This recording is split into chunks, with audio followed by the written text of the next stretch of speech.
कानपुर वित्त विधेयक 2025 जो पेश किया गया है उसमें पेंशनरों के साथ केंद्र सरकार में सौतेला व्यवहार किया है, जिसको लेकर पेंशनरों में सरकार के खिलाफ खासा रोष व्याप्त है। इसी के चलते वरिष्ठ नागरिक पेंशनर्स सेवा संस्थान के जिला अध्यक्ष एस.एम. जेड नकवी एक प्रतिनिधि मंडल जिला अधिकारी से मिला और उन्हें ज्ञापन के माध्यम से समस्याओं के बारे में अवगत कराते हुए प्रधानमंत्री को संबोधित ज्ञापन दिया। इस दौरान श्री नकवी ने बताया कि जो विधेयक आया है उसमें पेंशनरों के साथ सरकार ने सौतेला व्यवहार किया है, लिहाजा पेंशन नीति को पहले की तरीका लागू किया जाए, नहीं तो देश भर के पेंशनर एकजुट होकर सरकार के खिलाफ आंदोलन करने के लिए बाध्य होंगे। इस दौरान मंत्री बी.डी. शुक्ला ने बताया कि कोविड-19 के दौरान सरकार द्वारा रोके गए भत्तों का भुगतान भी अभी तक नहीं हुआ है, लिहाजा इस संबंध में भी अति शीघ्र फैसला लिया जाए और कर्मचारियों को भत्तों का भुगतान तुरंत दिया जाए। इसके साथ ही उन्होंने कहा कि डबल इंजन की सरकार सबका साथ सबका विकास की नीति अपनाने वाली सरकार द्वारा करोड़ों वरिष्ठ नागरिकों और पेंशनरों को जीवन के अंतिम पड़ाव पर वित्तीय सुरक्षा की ओर धकेलना अत्यंत दुर्भाग्यपूर्ण है। इसलिए वरिष्ठ नागरिक पेंशनर्स सेवा संस्थान इसका खुलकर विरोध करता है।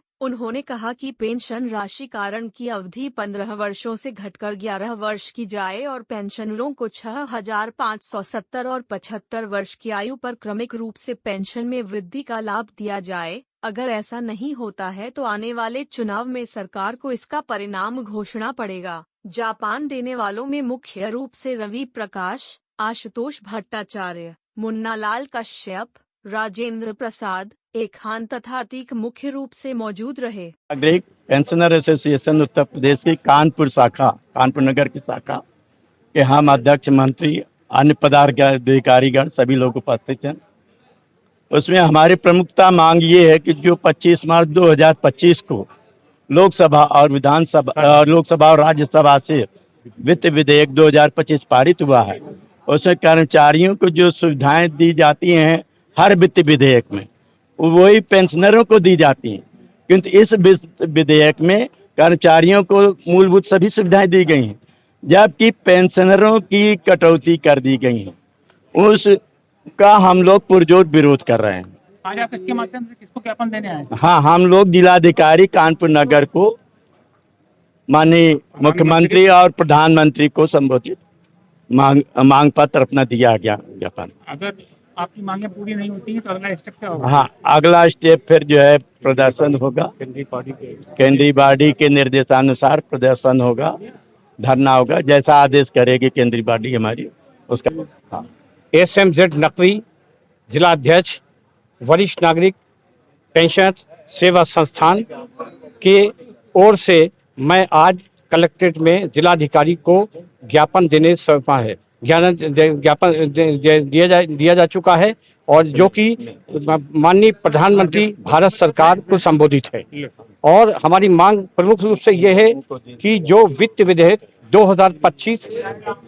25 मार्च 2025 को लोकसभा और राज्यसभा में पारित कराया गया है, उसमें हम कर्मचारियों और अधिकारियों को जो सुविधाएं दी जाएंगी, जो दिया जाएगा, वेतन पेंशन का वेतनमान दिया जाएगा, इसी की भांति हमारी पेंशन को भी दिया जाए, जैसा कि हमारे विगत 10 वर्षों में जो दिया जा रहा है वैसे ही दिया जाए।